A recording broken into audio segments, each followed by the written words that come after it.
Good morning, Robert Phoenix here with another edition of 15 Minutes of Flame.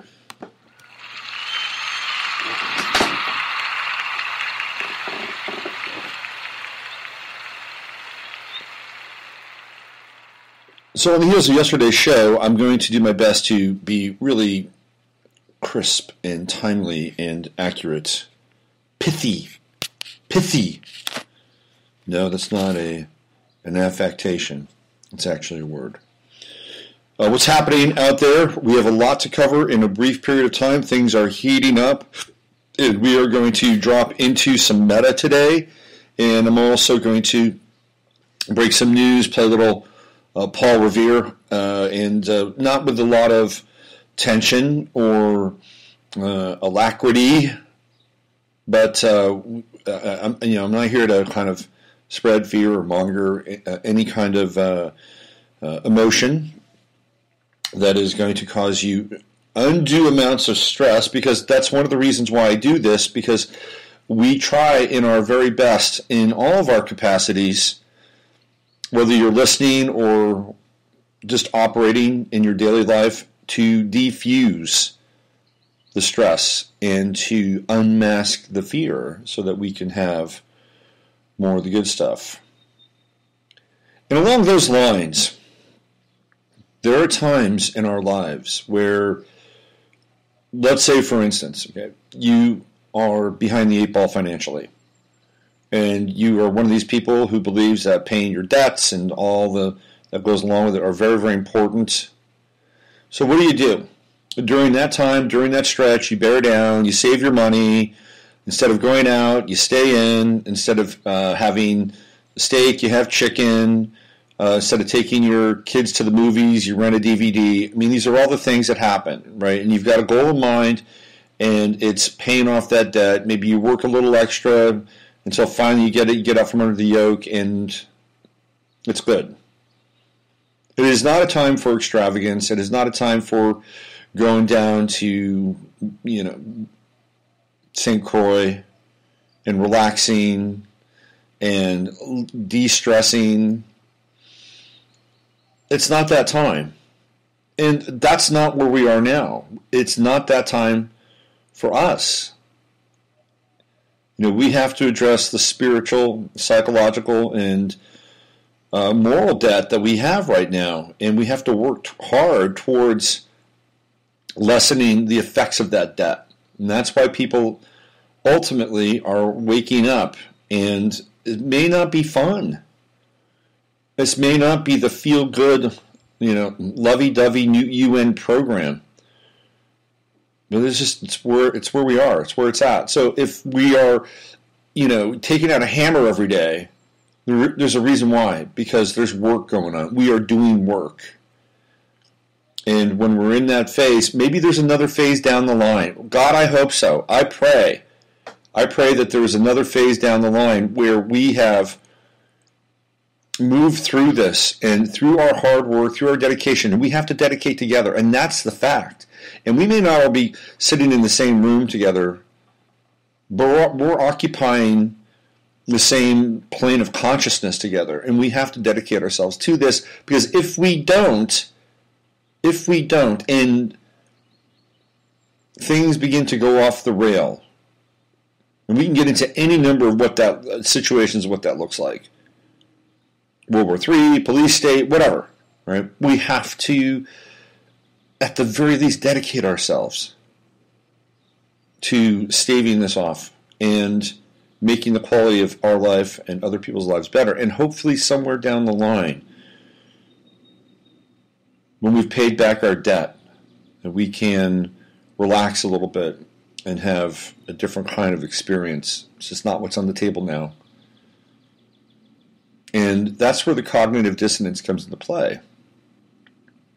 Because we'd like it to be maybe 1971, or we'd like it to be 1986, or whatever golden era you have in your mind where the new age was fresh and ripe and there was all these possibilities, or the 70s with the human potential movement, or the 60s with peace, love, etc., etc., etc. there are things from those periods we can distill and bring into our lives, but we are not there. It is not that time. Okay. I'm feeling very parental these days. I've got some issues with my kid, and maybe they're spilling over into my professional life. We're going to talk about the death of Aaron Hernandez, a very suspicious ending to the life of a tragedy of a person. Who is Aaron Hernandez? Aaron Hernandez was a football player who played for the New England Patriots. And it's very rare when you see a Patriots player go south and leave the res. And what's interesting is that when Aaron Hernandez was drafted, they drafted another player by the name of Rob Gronkowski. So they were both drafted in the same draft, and they both played the same position, tight end. So what do we have here? We have twins. They're twins. And Gronkowski was the complete opposite of Hernandez. He raised in a very big family with a bunch of, brothers named Gronkowski, and they've all played football, and they've got this working class, hard, bulletproof, real macho kind of mentality. Rob is the ultimate party frat boy. Everybody loves Gronk. Everybody loves him some Gronk. Aaron Hernandez, on the other hand, came from a family that was torn asunder. His mother divorced his father, and his mother started to hang out essentially with a drug dealer and a bad guy, a really bad guy.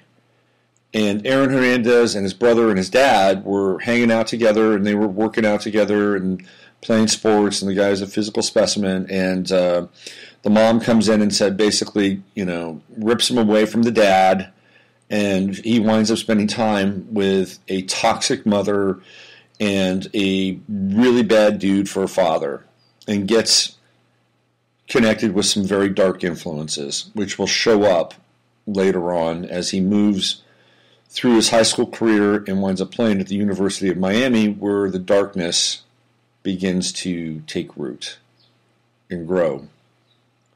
He was recently acquitted. He was recently found not guilty of 2 murders that took place at the University of Miami while he was there, while he was playing football. But Aaron Hernandez had been in jail, and he'd been in prison for the death of Odin Lloyd. And I always felt that the name Odin Lloyd was quite interesting, considering that Odin was African American. And here we have, again, this weird kind of opposition going on, right? Because we think of Odin and Asgard and, the god of the Norse people, and here is Odin. He's African American, a buddy of Aaron Hernandez, and Odin Lloyd gets killed. And Aaron Hernandez is eventually arrested for it and tried and convicted and life sentence, even though they never found the murder weapon. And by the way, there was scant evidence to the effect that he actually killed Odin Lloyd. I mean, let me say this: it was testimonial, not necessarily evidential, because nobody wanted to testify. People were keeping their mouths shut, and the state of Massachusetts had a very difficult case. And it took them almost 2 years to put together a case because there was no gun, no murder weapon. There was some videotape that linked Lloyd and Hernandez being together that night. But again, nobody coming forth and testifying. So he was found guilty.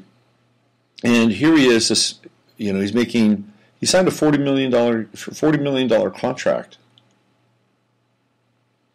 And he's going out and he's going to kill one of his best friends. Now, the rumor has it that the best friend, and Odin Lloyd was his best friend, knew that Aaron had a dark past, and it had actually encompassed what happened down in Miami. And Aaron Hernandez could not risk that Odin Lloyd would, blackmail him, would use him, would go to the authorities. It's a very strange case. But what we see with Aaron Hernandez is how basically a sociopath is sculpted. And it's sculpted by scarring, by the tearing apart of the family, and by the dark influences which crept into his life. Now, look, this happens to people. People have lives that are disrupted when they're children, and there are bad influences, and sometimes people are able to, through the grace of God, the dint of their own will and effort, able to rise above it. Some can't, and Aaron Hernandez is in the latter camp. So he's in prison, and he had just been found not guilty of the 2 murders in Miami. And yet there he is in federal prison. And on the 19th of April, he hanged himself. The 19th of April, he hanged himself. Theoretically. He was in solitary, right? And in a bed sheet. You know how hard it is to hang yourself with a bed sheet? It's very hard. Very, very hard. So what was going on the 19th, which was yesterday? What was going on? Well, it was Patriots Day. And where were the Patriots? At the White House, cavorting with President Clone. That's my new name for him, President Clone. I don't know who this guy is. President Chocolate Clone. And he was going on and on and on about the Super Bowl and how great it was and how nobody expected the Patriots to win in the second half, and he wound up making the analogy between the Patriots and the election, and blah blah blah blah blah blah blah blah blah blah blah blah blah. Now, a lot of people think the game is fixed for the Patriots to win. There's a lot that has to go into play. Kyle Shanahan, offensive coordinator for the Falcons, has to be in on the fix. Dan Quinn has to be in on the fix. The defensive coordinator for the Atlanta Falcons needs to be in on the fix. Arthur Blank, owner of the Falcons, needs to be in on the fix. That's a lot of people in on the scam. I don't think the game was fixed from that perspective. I don't think they met in the secret chamber beneath the stadium at halftime and said, okay, this is how it's going to go down. I don't think that was the case. The Patriots were being completely outplayed. And then what happened was that the officials began to let the Patriots come back into the game. And this can be done quite easily. It can be done by allowing the Patriots' offensive linemen to hold and to keep the rushers from getting to the quarterback. This happens all the time in football. Same with defenders on the outside. If you are guarding a wide receiver, if you put your hands on him 5 yards down the field, it's a penalty. Quite often it's not called. There's so much leeway in the trenches and on the outside that you can actually control the flow and the pace of the game. It's done all the time. And at that point, it was up to the Patriots to take advantage of the officiating, which obviously they did. You give Tom Brady enough time, and he will make throws that are very difficult to make. And he had plenty of time on every single play in the second half. And then what we saw was the most improbable comeback in Super Bowl history. And Vegas made a lot of money because the big money was on the Patriots. And that's a bigger piece. Like, where's Vegas in on this? Anyway, the Patriots won. Trump made the analogy of, their miraculous comeback matching his miraculous march to the presidency, blah, blah, blah. Conspicuously absent from yesterday's meeting at the White House was Tom Brady. Captain America. Wasn't there. Now, to be fair, Tom Brady's mother is ill. She has cancer. She's probably not going to make it through the year. He wanted to be with her, by her side. I applaud Tom Brady for that decision. And yet, Tom Brady is actually a pretty smart guy. I wasn't convinced that Tom Brady was smart when he first came into the league. I actually thought he might have been another dumb jock. But over time, I've been impressed by Tom Brady's intelligence. And I believe Tom Brady is smart enough to know that there's something going on that he did not sign off on. Like what he's seeing now as it relates to Trump and the presidency and essentially what amounts to a soft coup. He's not abiding by that.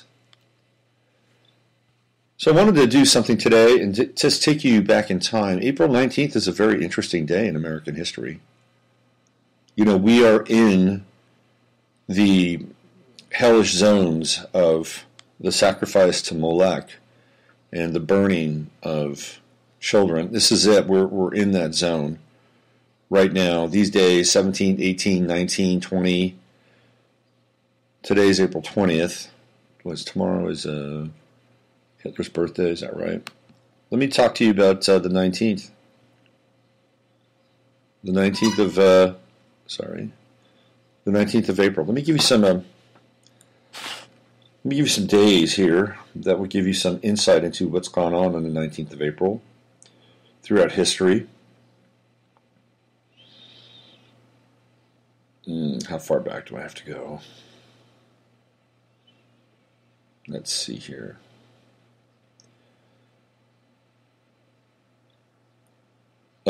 James Cook in 1770 discovers Australia. Not a huge deal, but something to think about. Let's see. The American Civil War riot of 1861. A pro-secession mob in Baltimore attacks United States Army troops marching through the city. In 1927, Mae West sentenced to 10 days in jail for obscenity for her play Sex. Grace Kelly married Prince Rainier of Monaco in 1956. Students in South Korea hold a nationwide pro-democracy protest against President Syngman Rhee, eventually forcing him to resign.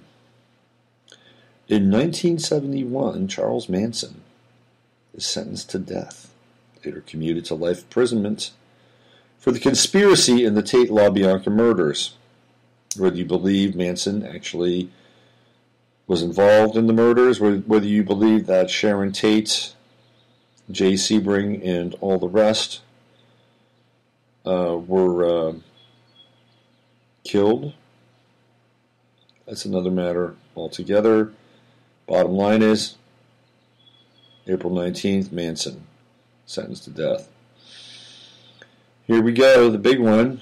200 ATF, FBI agents lay siege to the compound of the white supremacist group, the Covenant, the sword in the arm of the Lord.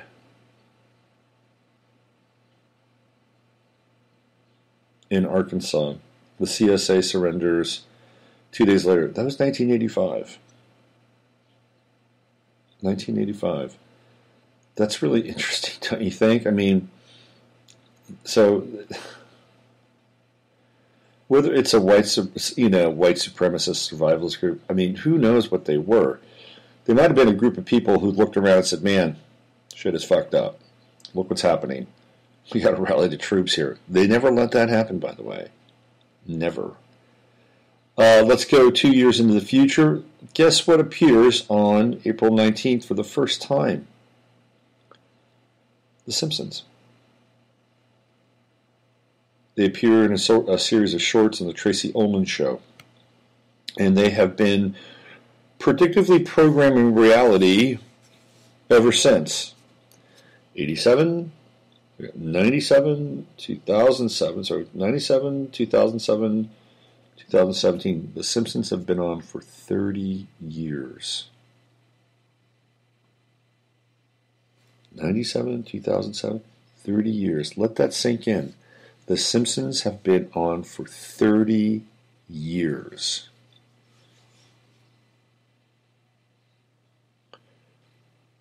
In 1989, a gun turret explodes on the USS Iowa, killing 47 sailors. 4 plus 7, 11. Oh boy. Gun turrets exploding, they're a pretty common occurrence, right? 1995, 2 years later, Oklahoma City bombing. Branch Davidian. I'm sorry, Oklahoma City bombing. We'll get to the Branch Davidians. That's in 1993. Let's go back. 1993, 51-day FBI siege of the Branch Davidian building outside Waco, Texas. It ends when a fire breaks out. It just broke out. 81 people die. Women and children. So the story on the Branch Davidians and what was happening in Waco is that there were people that were trying to get out of the compound.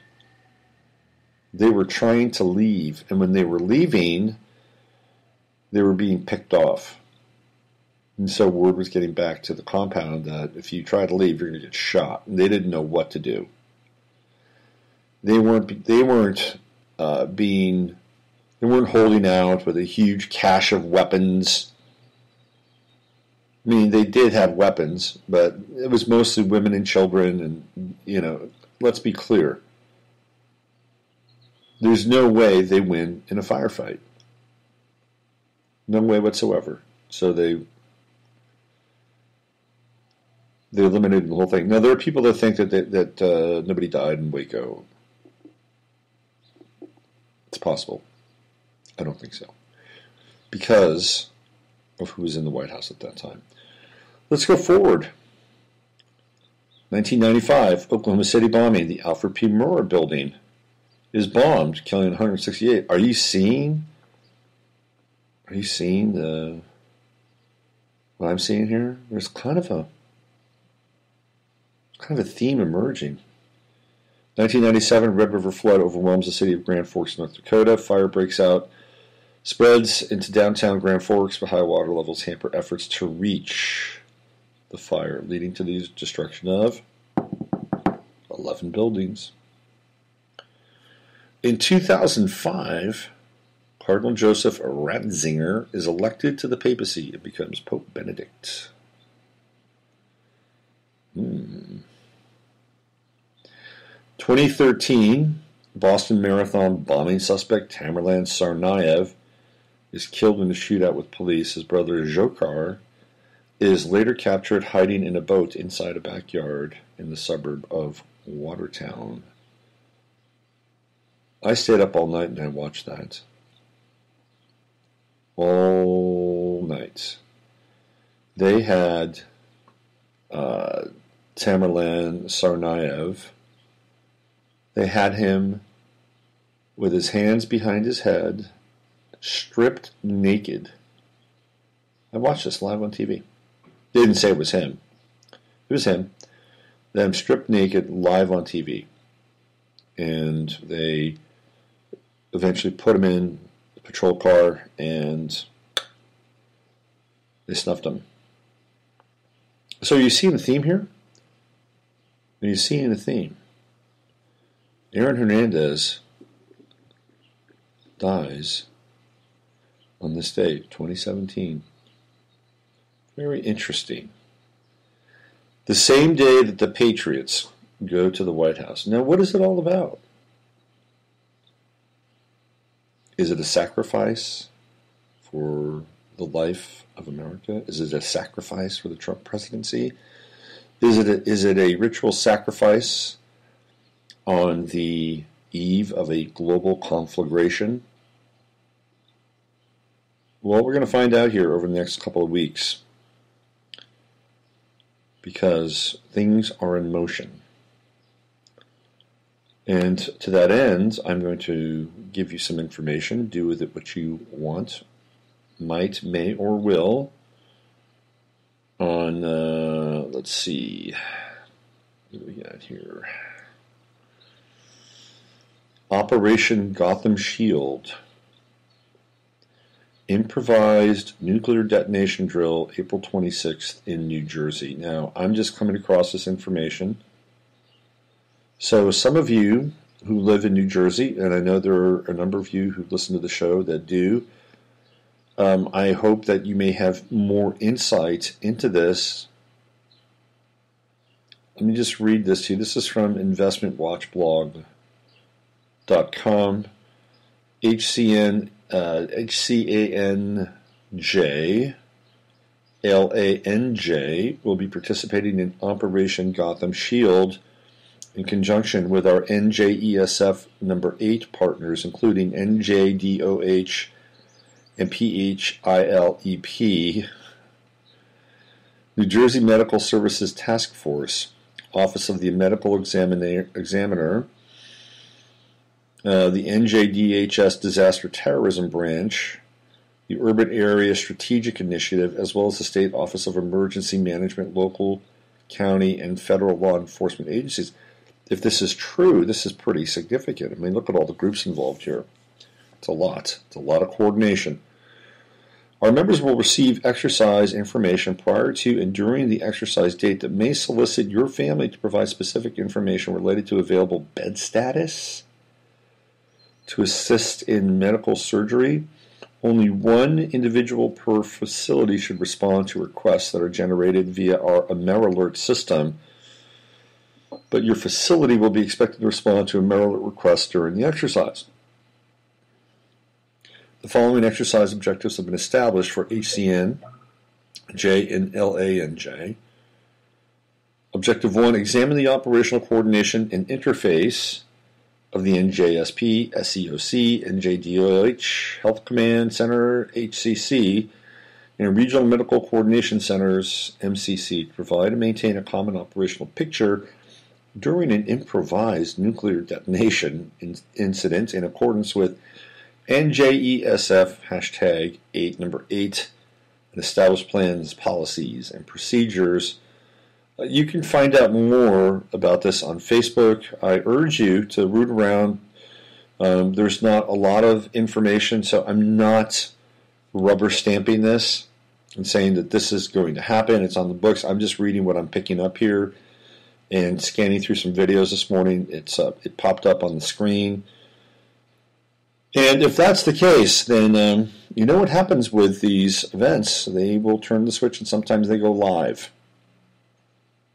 And we're still in the corridor, the shock corridor here of the days of Molech.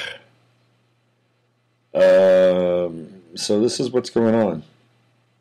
Just be prepared. Be aware. We're not going to fearmonger. We're not going to,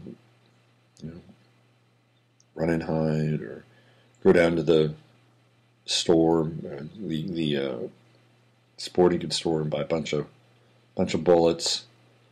By the way, ammo sales are probably way down since Obama left office. That's the one thing that the ammo manufacturers, some of which are actually owned by the government, are probably bummed out about. It's like, man, we had all those false flags. We were selling lots of bullets and guns.